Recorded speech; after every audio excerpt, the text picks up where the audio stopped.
আমন্ত্রণ দীপ্ত সংবাদে আপনাদের সাথে আছি আমি তারান্নুম জুথি। শুরুতেই জানাবো নিটোল টাটা সংবাদ শিরোনাম।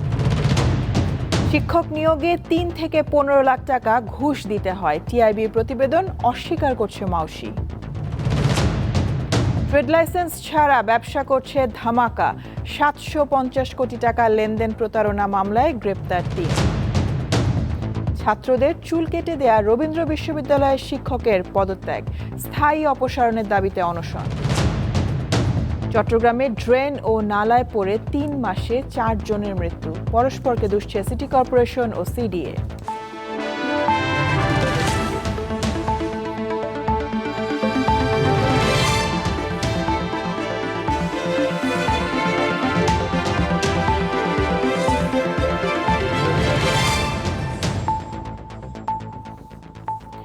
অধিকাংশ এমপিওভুক্ত শিক্ষা প্রতিষ্ঠানে শিক্ষক নিয়োগে ৩.৫ লাখ থেকে ১৫ লাখ টাকা ঘুষ লেনদেনের অভিযোগ করেছে ট্রান্সপারেন্সি ইন্টারন্যাশনাল বাংলাদেশ টিআইবি।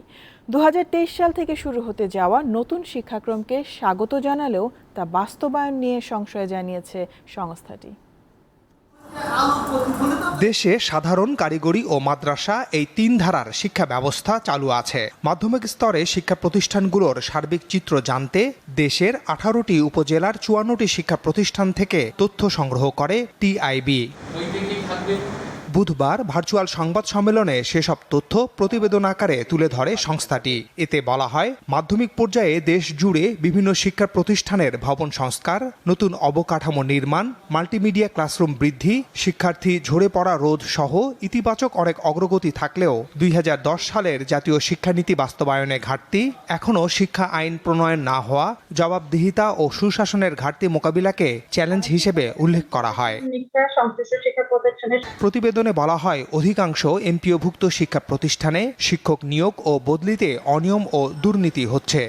প্রধান শিক্ষক এবং সহকারী প্রধান শিক্ষক নিয়োগে ৩.৫ লক্ষ টাকা থেকে ১৫ লাখ টাকা পর্যন্ত আদায় করা হয়। এনটিআরসি কর্তৃক যে সুপারিশকৃত শিক্ষকরা যে শিক্ষা প্রতিষ্ঠানে যোগদান করে, সেখানে দেখা যায় যে কোনো ক্ষেত্রে ৫০,০০০ টাকা থেকে ২ লাখ টাকা পর্যন্ত দিতে হয়েছে। এই ধরনের যে ঘুষ লেনদেন যেটা হয়, সেটা তো হচ্ছে যে মানে গিভ এন্ড টেক, হ্যাঁ, এবং এক ধরনের কলিউশন, যোগসাজশ।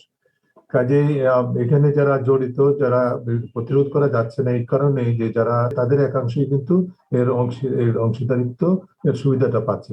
এই বাস্তবতায় ২০২৩ শিক্ষাবর্ষ থেকে চালু হতে যাওয়া নতুন শিক্ষাক্রম বাস্তবায়ন নিয়ে সংশয় জানায় টিআইবি।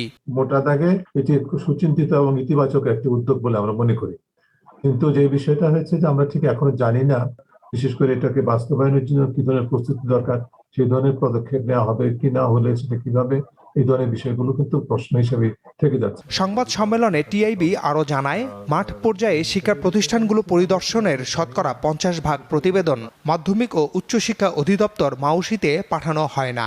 তদারকি আরও জোরদারের পাশাপাশি কমিশন গঠনের মাধ্যমে সব শিক্ষক নিয়োগের পরামর্শ দেয় টিআইবি। মাহমুদ শাওন, দীপ্ত সংবাদ, ঢাকা। শিক্ষা খাতে দুর্নীতি কোনোভাবেই প্রশ্রয় দেয়া হচ্ছে না, যথাযথ অভিযোগের ভিত্তিতে ব্যবস্থা নেওয়ার কথা জানিয়েছেন মাধ্যমিক ও উচ্চশিক্ষা অধিদপ্তরের মহাপরিচালক সৈয়দ মোহাম্মদ গোলাম ফারুক। দীপ্ত টেলিভিশনকে তিনি বলেন, মাধ্যমিক শিক্ষা কার্যক্রমে দুর্নীতি নিয়ে টিআইবি যে গবেষণার প্রতিবেদন প্রকাশ করেছে তা গতানুগতিক। দুর্নীতি যেন না হয় সেই বিষয়ে শিক্ষা মন্ত্রণালয় এবং মাধ্যমিক ও উচ্চশিক্ষা অধিদপ্তর খুবই সতর্ক অবস্থায় আছে। আমরা যদি কোথাও এরকম অভিযোগ পাই, সঙ্গে সঙ্গে আমরা ব্যবস্থা নিই। তবে ব্যবস্থা নেওয়া মানে হচ্ছে যেমন তদন্ত করি, তারপরে তদন্ত যদি প্রমাণিত হয় তাহলে তার বিরুদ্ধে সঙ্গে সঙ্গে ব্যবস্থা নেওয়া হয়। ১.৫ বছর করোনার কারণে হয়তো দেরি হয়, কিন্তু এই প্রতিবেদন যে জমা পড়ে না তা নয়। আর যিনি যদি এমন হয়, যদি কোনো সংক্ষুব্ধ ব্যক্তি থাকেন, তিনি যদি ক্ষতিগ্রস্ত হন এই তদন্ত প্রতিবেদন জমা না পড়ার কারণে, তিনি অবশ্যই অভিযোগ করতে পারেন। এই রিপোর্টটি, উদ্যোগটি যদি আরও স্পেসিফিক হতো, অর্থাৎ তারা যদি আমাদেরকে বলতে পারতেন যে আসলে কোথায় কি হয়েছে, ঢালাও মন্তব্য না করে, তাহলে আমাদের উপকার হতো। কিন্তু এরকম ঢালাও মন্তব্য করার প্রেক্ষিতে আমরা কোনো রকম ব্যবস্থা আসলে নিতে পারবো না। ট্রেড লাইসেন্স ছাড়াই ব্যবসা করছে ধামাকাশপিং.com। এরই মধ্যে প্রায় 750 কোটি টাকার লেনদেন হয়েছে। তবে তাদের ব্যাংক অ্যাকাউন্টে আছে মাত্র 1 লাখ টাকা। প্রতারণা ও অর্থ আত্মসাতের মামলায় ধামাকার সিওও সিরাজুল ইসলাম সহ 3 জনকে গ্রেপ্তার করেছে র্যাব। 23 সেপ্টেম্বর 11 লাখ টাকার প্রতারণার অভিযোগে ধামাকাশপিং.com-এর চেয়ারম্যান ও পরিচালক সহ 11 জনের বিরুদ্ধে টঙ্গী পশ্চিম থানায় মামলা করেন এক ভুক্তভোগী। তার অভিযোগ 45 দিনের মধ্যে পণ্য দেওয়ার কথা থাকলেও দেওয়া হয় সমপরিমাণ অর্থের চেক, তবে অ্যাকাউন্টে কোনো টাকা না থাকায় চেকের বিপরীতে তিনি কোনো অর্থ পাননি। এ মামলায় ধামাকাশপিং.com-এর প্রধান পরিচালন কর্মকর্তা মোহাম্মদ সিরাজুল ইসলাম সহ 3 জনকে বুধবার সকালে তেজগাঁও থেকে গ্রেপ্তার করে র্যাব। পরে সংবাদ সম্মেলনে র্যাব জানায় প্রতিষ্ঠানটি ট্রেড লাইসেন্স ছাড়াই অবৈধ ব্যবসা করে আসছিল। চলতি বছরের জুন থেকে সকল কর্মচারীর বেতনও বাকি। ধামাকার কিন্তু কোনো ট্রেড লাইসেন্স বা কোনো কিছুই নাই। অর্থ সংকটের কারণে গত এপ্রিল থেকে মূলত কোনো ধরনের পণ্যই ডেলিভারি করা হয় নাই এবং গত জুন থেকে সকল কর্মচারী এবং এমপ্লয়ির বেতন বন্ধ রয়েছে। এ পর্যন্ত প্রতিষ্ঠানটি 750 কোটি টাকা লেনদেন করলেও তাদের অ্যাকাউন্টে এখন আছে মাত্র 1 লাখ টাকা। প্রতিষ্ঠানটির কাছে পণ্য সরবরাহকারীরা 200 কোটি আর গ্রাহকদের পাওনা অন্তত 150 কোটি টাকা। প্রায় 750 কোটি টাকা অর্থ লেনদেন করেছে, যেটা পুরোটাই অবৈধ। ইনভেরিয়েন্ট টেলিকম বাংলাদেশ এদের যে বিভিন্ন অ্যাকাউন্ট, এই সকল অ্যাকাউন্ট ব্যবহার করা হয়েছে। যৎসামান্য টাকা, যেটা 1 লাখেরও কম টাকা তাদের অ্যাকাউন্টে রয়েছে। বা সেলার যারা আছেন তাদের প্রায় 200 কোটি টাকা বকেয়া হয়েছে। যারা কাস্টমার বা বায়ার তাদের প্রায় 150 কোটি টাকা বকেয়া হয়েছে এবং বিভিন্ন চেক ইস্যু করেছে বিভিন্ন কাস্টমারদের। এটা প্রায় 30 থেকে 40 কোটি টাকার চেক ইস্যু করা হয়েছে। ধামাকার মালিক জসিমউদ্দিন চিস্তি বর্তমানে বিদেশে পলাতক বলে জানিয়েছে র্যাব। এদিকে প্রতিষ্ঠানটির বিরুদ্ধে 116 কোটি টাকার মানি লন্ডারিং মামলা তদন্ত করছে পুলিশের গোয়েন্দা সংস্থা সিআইডি। তানভীর খন্দকার, দীপ্ত সংবাদ, ঢাকা। চিত্রনায়িকা পরিমণিকে দ্বিতীয় ও তৃতীয় দফায় রিমান্ডে পাঠানো 2 বিচারককে আবারও লিখিত ব্যাখ্যা দেওয়ার নির্দেশ দিয়েছে হাইকোর্ট। রাষ্ট্রপক্ষ থেকে সময়ের আবেদন জানানো হলে আদালত 24 অক্টোবর পরবর্তী শুনানির দিন ঠিক করে। এরই মধ্যে ক্ষমা চেয়েছেন 2 বিচারক। চিত্রনায়িকা পরিমণিকে গত 4 আগস্ট গ্রেপ্তার করে র্যাব। বনানী থানায় তার বিরুদ্ধে দায়ের করা হয় মাদক মামলা। পরিমণিকে এই মামলায় 3 দফায় 7 দিনের রিমান্ডে নেওয়া হয়। একই মামলায় একজনকে বারবার রিমান্ডে নেয়ার বৈধতা জানতে হাইকোর্টে যায় আইন ও সালিশ কেন্দ্র। আবেদনের শুনানি শেষে দ্বিতীয় ও তৃতীয় দফায় রিমান্ড মঞ্জুর করা 2 বিচারকের কাছে ব্যাখ্যা তলব করে হাইকোর্ট। 2 বিচারক দেবব্রত বিশ্বাস ও আতিকুল ইসলাম এ বিষয়ে দুঃখ প্রকাশ করে ক্ষমা প্রার্থনা করেছেন, কিন্তু তা সন্তোষজনক না হওয়ায় পুনরায় লিখিত ব্যাখ্যা দেওয়ার নির্দেশ দিয়েছে আদালত। ক্ষমার পরেও যে ব্যাখ্যাটার সাথে দেওয়া হয়েছিল, আদালত সেদিনও মনে করেছিলেন যে ওই ব্যাখ্যাটা সন্তোষজনক নয়। এজন্য আদালত আবার পরবর্তী ধার্য তারিখ আজকে নির্ধারণ করেছিলেন। আজকে যখন মামলাটা লিস্টে আসলো তখন আবার সমভাবেই তারা ক্ষমা প্রার্থনা করলেন। 2 বিচারকের পক্ষে অ্যাটর্নি জেনারেল শুনানিতে অংশ নিয়ে বলেন তাদের ভুল হয়েছে, এজন্য তারা ক্ষমা চেয়েছেন। ভুল বা ক্ষমা যেটাই হয়েছে ওনাদের পক্ষে, সেটার পক্ষেই স্যার বলেছেন এবং স্যার বলেছেন যে কোর্ট তখন বলেছেন যে আচ্ছা ঠিক আছে, যেটাতেই আপনাদের বক্তব্য সেটা লিখিত আকারে দেন, কারণ লিখিত আকারে দিলে এটা নথিতে থাকবে, দেন কোর্টের জন্য একটা সুবিধা হবে যে কোনো ডিসিশনে পৌঁছাতে। এদিকে দেশের সকল অধস্তন আদালতের জামিন সহ অন্যান্য আদেশ ও রায় প্রকাশ্য আদালতে ঘোষণার নির্দেশনা দিয়েছে সুপ্রিম কোর্ট, যেখানে মামলার বাদী, বিবাদী ও আইনজীবীরা উপস্থিত থাকবেন। বুধবার সুপ্রিম কোর্টের হাইকোর্ট বিভাগের রেজিস্ট্রার মোহাম্মদ গোলাম রব্বানী স্বাক্ষরিত বিজ্ঞপ্তিতে এমন নির্দেশনা জারি করা হয়। আজিজুল ইসলাম, দীপ্ত সংবাদ, ঢাকা। আন্দোলনের মুখে বিভিন্ন দায়িত্ব থেকে সরে দাঁড়িয়েছেন 16 ছাত্রের মাথার চুল কেটে দেয়া রবীন্দ্র বিশ্ববিদ্যালয়ের শিক্ষক ফারহানা ইয়াসমিন। তবে শিক্ষার্থীরা তার স্থায়ী বহিষ্কারের দাবিতে অনশন কর্মসূচি শুরু করেছে। রবীন্দ্র বিশ্ববিদ্যালয়ের সাংস্কৃতিক ঐতিহ্য ও বাংলাদেশ অধ্যয়ন বিভাগের প্রথম বর্ষের ফাইনাল পরীক্ষা অনুষ্ঠিত হয় গত রবিবার। পরীক্ষা কেন্দ্রে প্রবেশের সময় ১৬ জন ছাত্রের মাথার চুল কেটে দেন বিভাগের চেয়ারম্যান ফারহানা ইয়াসমিন। অভিযোগ, তাদের মাথার চুল হাতের মুঠোর মধ্যে ধরা যায়। বিষয়টি সামাজিক যোগাযোগ মাধ্যমে প্রকাশ হলে ক্ষুব্ধ হয়ে এক ছাত্রকে স্থায়ী বহিষ্কারের হুমকি দেন ওই শিক্ষিকা। লজ্জায় ঘুমের ওষুধ খেয়ে আত্মহত্যার চেষ্টা করে ওই ছাত্র। প্রতিবাদে পরীক্ষা বর্জন করে শিক্ষার্থীরা। উনি আমাদের ডিজেএফ এর ভয় দেখায়, ওনার বাবা উনি অনেক বড় বড় কর্মকর্তাদের সাথে ওঠা বসা আছে, আমাদের চাইলেই ফেল করাই দিবে, আমরা পাস করে বের হইতে পারবো কিনা। তুমি যতদিন বিশ্ববিদ্যালয়ে আসো, যদি নেক্সট কোনো ধরনের অবজেকশন তোমার বিরুদ্ধে শুনি, তোমাকে আমি স্থায়ী বহিষ্কার করবো। আমি কি ম্যাম, আপনার তো স্থায়ী বহিষ্কার করা কেউ না, তো আমার ক্ষমতা সম্পর্কে তোমার কোনো ধারণা নেই। শিক্ষার্থীদের আন্দোলনের মুখে মঙ্গলবার রাতে জরুরি বৈঠকে বসে রবীন্দ্র বিশ্ববিদ্যালয়ের পরিচালনা বোর্ড। সভার সিদ্ধান্ত অনুযায়ী ফারহানা ইয়াসমিন বিভাগীয় চেয়ারম্যান, সহকারী প্রক্টর ও প্রক্টোরিয়াল বোর্ডের সদস্য পদ থেকে লিখিতভাবে পদত্যাগ করেন। তবে শিক্ষার্থীরা চাইছে স্থায়ী অপসারণ। যতক্ষণ না আমাদের প্রধান দাবি মানা হবে ততক্ষণ আমরা আমরণ অনশন চালিয়ে যাব এবং আমাদের এই অনশনরত অবস্থায় একজন বন্ধু জ্ঞান হারিয়ে পিপিডি হাসপাতালে ভর্তি আছে এবং মৃত্যুর সাথে পাঞ্জা লড়ছে। তিনি যে মানসিকভাবে অসুস্থ তার প্রকাশ আমাদের আজকে আমাদের ছোট ভাই হসপিটালে, এবং সে একটা বিশ্ববিদ্যালয়ের শিক্ষক হয়ে কিভাবে একটা স্টুডেন্টের চুল কেটে ফেলতে পারে।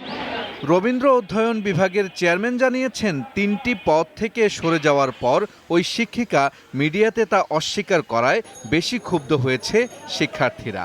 হ্যাঁ, আমাদের কাছে কাগজ আছে, তিনি কালকে পদত্যাগ করেছেন অপরাধ স্বীকার করে। কিন্তু তিনি আবার রাত 11:71 জার্নালে তিনি বললেন যে তিনি পদত্যাগ করেছেন বাধ্য হয়ে এবং তিনি এই ঘটনা ঘটাননি। তার কারণে কিন্তু আজকে আবার আন্দোলন শুরু হলো। এই বিষয়ে ফারহানা ইয়াসমিনের মতামত জানতে মোবাইলে বারবার কল করা হলেও তিনি তা রিসিভ করেননি। দীপ্ত, বার্তা কক্ষ। চট্টগ্রাম শহরের অন্যতম মরণ ফাঁদ সড়কের পাশের উন্মুক্ত ড্রেন, নালা ও খাল। গত 3 মাসে এসব জায়গায় পড়ে মারা গেছে 4 জন। এজন্য পরস্পরকে দোষারোপ করছে সিটি কর্পোরেশন ও নগর উন্নয়ন কর্তৃপক্ষ। ক্ষুব্ধ নগরবাসী দ্রুত ব্যবস্থা নেয়ার দাবি জানিয়েছে। বন্দরনগরী চট্টগ্রামের অধিকাংশ ড্রেন ও নালা অরক্ষিত অবস্থায় রয়েছে। অনেক দিন ধরে উন্নয়ন কাজ চলায় একই দশা খালগুলোর।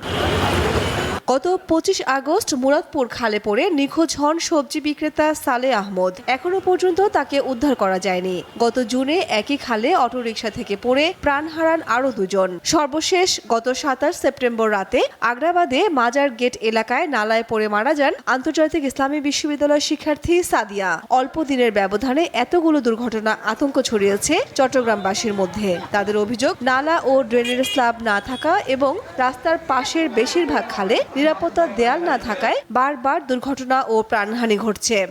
এগুলো নালা নর্দমা এগুলো কোনো পরিষ্কার নাই। যদি পরিষ্কার থাকতো এগুলো হতো না। এখানে জালিটা নিচে জালিটা যদি থাকতো তাহলে আজকে আমার মেয়ে মরতো না। আজকে আমার বাতিজি বসছে, হয়তো আরেকজন পড়বে, কিন্তু ওদের চোখে কোথায়, ওরা কোথায় আছে? এখনো দেখেন কাজ চলতেছে, ইলেকট্রিকের কোনো লাইটের কোনো ব্যবস্থা নেই। এদিকে নগরীর ড্রেন, খাল ও নালা রক্ষণাবেক্ষণের দায়িত্ব চট্টগ্রাম সিটি কর্পোরেশনের হলেও জলাবদ্ধতা নিরসন প্রকল্প চলমান থাকায় এর বড় একটি অংশ দেখভাল করছে চট্টগ্রাম উন্নয়ন কর্তৃপক্ষ। তবে সম্প্রতি ঘটে যাওয়া মর্মান্তিক দুর্ঘটনাগুলোর দায় কোনো পক্ষই নিতে রাজি নয়। টার্মস এন্ড কন্ডিশনে মেইনটেনেন্স দায়িত্ব ওনাদের, তো ফেন্সিং এর দায়িত্ব কারো থাকতে হয় না। যে কাজ করে সেখানে ফেন্সিং এর দায়িত্বটা পালন করে। এটা সিডি এর কোনো দোষ দেখতেছি না আমি।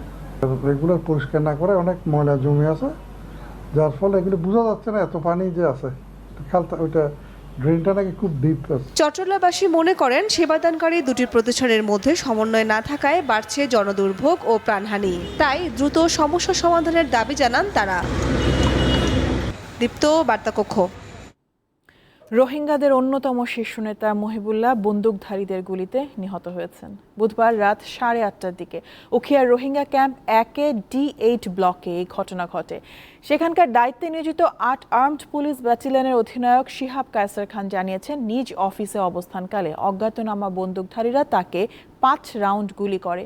3 রাউন্ড গুলি মহিবুল্লাহর বুকে লাগে। গুরুতর আহত অবস্থায় কুতুপালংয়ের MSF হাসপাতালে নেওয়া হলে চিকিৎসক তাকে মৃত ঘোষণা করেন। নিহত Mohibullah Rohingya society for piece and human rights নামে একটি সংগঠনের চেয়ারম্যান ছিলেন।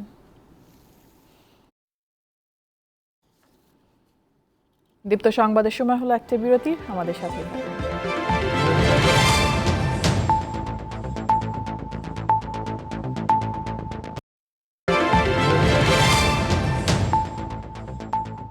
বিরতির পর আবারও আমন্ত্রণ, দেখছেন দীপ্ত সংবাদ। দেশে দ্বিতীয় দফার ইউনিয়ন পরিষদ নির্বাচনের তফসিল ঘোষণা করা হয়েছে। এই দফায় 848টি ইউনিয়নে ভোট গ্রহণ করা হবে 11 নভেম্বর।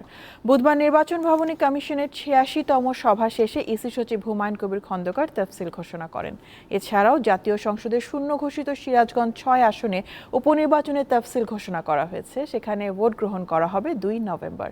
ঘোষিত তফসিল অনুযায়ী দ্বিতীয় ধাপে ইউপি নির্বাচনের মনোনয়নপত্র জমা দেওয়ার শেষ তারিখ 17 অক্টোবর। দ্বিতীয় ধাপের 848টি ইউপির মধ্যে 20টিতে ইলেকট্রনিক ভোটিং মেশিন ইভিএম এ ভোট গ্রহণ করা হবে। আগামী সপ্তাহে তৃতীয় ধাপে ইউপি নির্বাচনের তফসিল ঘোষণা করা হতে পারে। আগামী জাতীয় নির্বাচনেও আওয়ামী লীগ বিজয়ী হবে বলে মন্তব্য করেছেন দলটির সাধারণ সম্পাদক ওবায়দুল কাদের। প্রধানমন্ত্রী শেখ হাসিনার জন্মদিন উপলক্ষে রাজধানীর জাতীয় জাদুঘরে আয়োজিত এক অনুষ্ঠানে তিনি আরও বলেন, আওয়ামী লীগকে আন্দোলনের ভয় দেখিয়ে লাভ নেই। বিএনপির আন্দোলনের গল্প, মির্জা ফখরুল সাহেব নদীর জোয়ারে তো বাংলাদেশে আন্দোলন হবে। দেশের মানুষের অপরিসীম আস্থার কারণে ইনশাল্লাহ আগামী নির্বাচনেও আমরা বিজয়ী হব। জনতার উত্তাল রোষে সরকারকে ক্ষমতা থেকে বিদায় নিতে হবে বলে হুঁশিয়ারি দিয়েছেন বিএনপি মহাসচিব মির্জা ফখরুল ইসলাম আলমগীর। বুধবার জাতীয় প্রেস ক্লাবে আয়োজিত এক অনুষ্ঠানে তিনি আরও বলেন, ভারপ্রাপ্ত চেয়ারম্যানের নেতৃত্বে দল আরও শক্তিশালী হচ্ছে। বিএনপি জেগে উঠছে। আজকে এই যে আমাদের ভারপ্রাপ্ত চেয়ারম্যান সাহেবের তত্ত্বাবধানে যে নতুন নতুন করে বিএনপিকে সাজানো হচ্ছে, কমিটি গঠন করা হচ্ছে, এতে করে নতুন জোয়ার সৃষ্টি হয়েছে, নতুন প্রাণের সৃষ্টি হয়েছে বন্ধুগণ। আর সেই জন্যেই আজকে তাদের আবার হৃদকম্প উপস্থিত হয়েছে। দেশে করোনায় আরও 17 জন মারা গেছে। এতে মৃতের সংখ্যা বেড়ে হয়েছে 27,487। স্বাস্থ্য অধিদপ্তর জানিয়েছে বুধবার সকাল 8টা পর্যন্ত আগের 24 ঘন্টায় সারা দেশে 28,599 জনের নমুনা পরীক্ষা করা হয়। এতে করোনা শনাক্ত হয়েছে 1,178 জনের। নমুনা পরীক্ষা বিবেচনায় রোগী শনাক্তের হার শতকরা 4.12%। দেশে এখন পর্যন্ত করোনা শনাক্ত হয়েছে 15,55,051 জনের। এর মধ্যে সুস্থ হয়েছে 15,14,962 জন। সবশেষ 24 ঘন্টায় সুস্থ হয়েছে 1,086 জন। প্রধানমন্ত্রী শেখ হাসিনার জন্মদিন উপলক্ষে সারা দেশে আজ দ্বিতীয় দিনের মতো অনুষ্ঠিত হয়েছে করোনার গণটিকাদানের বিশেষ কর্মসূচি।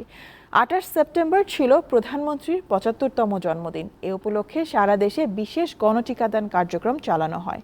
এই কর্মসূচিতে 75 লাখ ডোজ টিকা দেওয়ার লক্ষ্যমাত্রা নির্ধারণ করেছিল স্বাস্থ্য বিভাগ।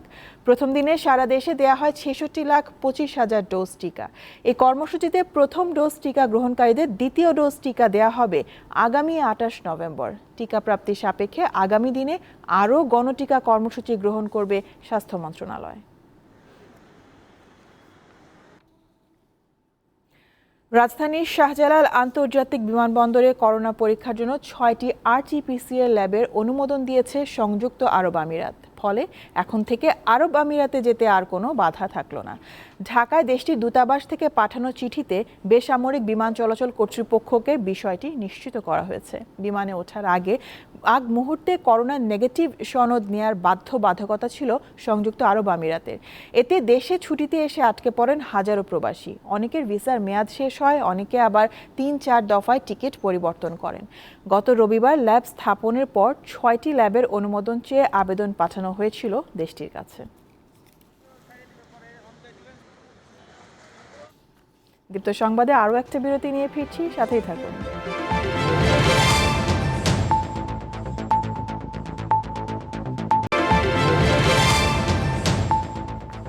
আমন্ত্রণ আরও একবার, দেখছেন দীপ্ত সংবাদ। বিশ্বে মঙ্গলবার করোনায় মারা গেছে ৭,৯২৯ জন, আক্রান্ত হয়েছে ৪,২৬,০০০-এর বেশি। সবচেয়ে বেশি মৃত্যু হয়েছে যুক্তরাষ্ট্রে। দেশটিতে নতুন করে মারা গেছে ১,৮৩৬ জন। শতকরা ৩৭% রোগী আক্রান্ত হওয়ার ৩ থেকে ৬ মাস পরে করোনা উপসর্গ ধরা পড়ে বলে জানিয়েছেন অক্সফোর্ড বিশ্ববিদ্যালয়ের গবেষকরা। লক্ষণগুলোর মধ্যে রয়েছে শ্বাসকষ্ট, পেটের সমস্যা, ক্লান্তি, ব্যথা ও বিষণ্ণতা। করোনা থেকে সুস্থ হওয়া যুক্তরাষ্ট্রে ২,৭০,০০০ জনের উপর এই গবেষণা চালানো হয়েছে। নিউজিল্যান্ডে গত কয়েকদিনের তুলনায় বুধবার করোনা শনাক্তের হার বেড়েছে। খেলার খবর। প্রিমিয়ার লিগের নতুন মৌসুমকে সামনে রেখে খেলোয়াড়দের দলবদলের তারিখ প্রকাশ করেছে বাংলাদেশ ফুটবল ফেডারেশন। দলবদল হবে আগামী ১ অক্টোবর থেকে ২৫ নভেম্বর পর্যন্ত। এই সময়ের মধ্যে স্থানীয় এবং বিদেশি খেলোয়াড়দের দলবদল সম্পন্ন করতে হবে বলে জানিয়েছেন পেশাদার লীগ কমিটির চেয়ারম্যান আব্দুস সালাম মুর্শিদি। তিনি জানান, বঙ্গবন্ধু জাতীয় স্টেডিয়ামের সংস্কার কাজ চলায় আগামী মৌসুমে বাংলাদেশ প্রিমিয়ার লিগ ফুটবলের বেশিরভাগ খেলা হবে ঢাকার বাইরে। ২৭ নভেম্বর মৌসুম শুরু হবে স্বাধীনতা কাপ দিয়ে।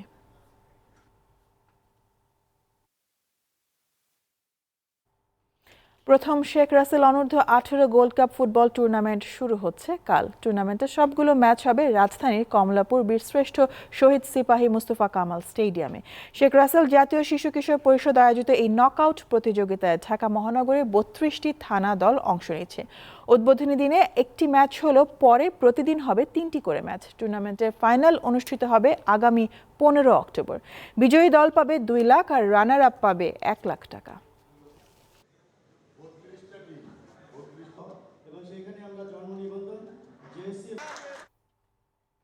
এই সাথে শেষ করব আমাদের এখনকার দীপ্ত সংবাদ। নিটল টাটা সংবাদ শিরোনাম জানাবো আরো একবার।